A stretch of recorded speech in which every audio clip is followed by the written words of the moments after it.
In the late 1940s, there was a famous World War II general named Karl Spaatz, who was the general in charge of the Air Force in Europe for part of the war. And he made a very strange statement around 1948-49. He said there was absolutely, this was at a press conference, he said there was absolutely no evidence that flying saucers were piloted by Spaniards. And this was really from left field. Apparently people had been informing the Air Force that they'd seen a flying saucer and a Spaniard got out of it. Meaning that he was an olive-skinned person with who looked like a Spaniard.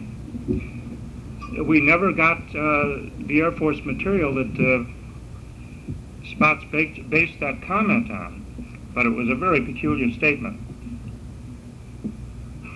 When I was traveling extensively around the country, I used to carry a lot of photographs with me in my briefcase, photographs of different kinds of objects, and also photographs of different ethnic groups, because I was running into men in black witnesses all over the country. And I would go through these photographs with them to ask them if they saw anyone that resembled the man in black that they had seen. There were photographs of Indians, there were photographs of the various Negroid races from Africa, there were photographs of Eskimos. There was a little mix of all kinds of ethnic groups. And there was one photograph that everybody jumped on. They would stop and say, that looks just like the guy that I saw. And believe it or not, it was a photograph of a Laplander from northern Sweden. Now they have a kind of oriental look to them. They're small in stature, and they have a distinctive look. And so I'm not saying that the men in black are all Laplanders, but they certainly look like them and seem to be related to them. Now we have the legends that everyone will see a man in black sooner or later. And the legend, which is an old legend, says you will see the man in black 3 times. And the 3rd time you see him, it means you're going to die. And if you go through the history books, you'll find that a lot of people have reported this, including Maria Antoinette, and people that you wouldn't expect to have this kind of involvement. Napoleon. So that legend is a continuing legend and a strong one. The other kind of man in black that we have, and that I've seen myself, for the want of a name, we call them the cadavers.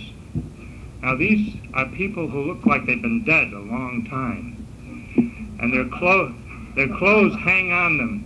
Their flesh is pasty white, and they look like maybe somebody had dug them up from a cemetery last week, and they're walking around. And this cadaverous type has turned up in strange places, in England, in Sweden. Brad Steiger saw one. As I say, I saw one in the early 60s. And we have no idea what these fellows are about. They're very elusive. When you approach them, they sort of hurry away. And I've never heard of them saying anything to anybody. But they do have a habit of turning up in UFO areas and following UFO investigators around. So if you ever see a cadaverous-looking man out there following you, you'll know who he is. He's one of them. Now, we have a lot of mystery men in this country that we've never been able to explain. Mystery men who turn up at UFO sightings and spread all kinds of false material around. There was one that comes immediately to mind happened in Texas a few years ago. There was a big movement to dig up a grave in Texas where a little man was supposedly buried. And a very well-dressed businessman type came to this cemetery, and he handed out his business card, and he spent hours there, And he got everybody all stirred up, and he left. And it turned out that his business card was a fraud, and the name that he gave everybody was a fraud. And we don't know where he came from, or where he went, or why he bothered to go to this cemetery.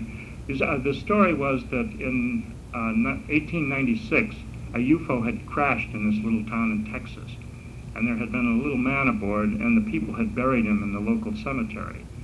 Now, this story, it turned out, was a newspaper hoax, as a lot of the stories from 1896 were. But somebody dug up this clipping in the 1970s, and there was a stampede to go to Texas, to this little town, and dig up the cemetery.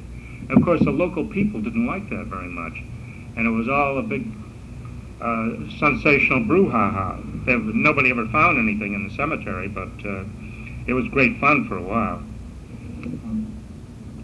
And we have a lot of that type of incident, where somebody deliberately stirs up the UFO buffs, and then they vanish, and the UFO buffs remain stirred up sometimes for months or many months afterwards.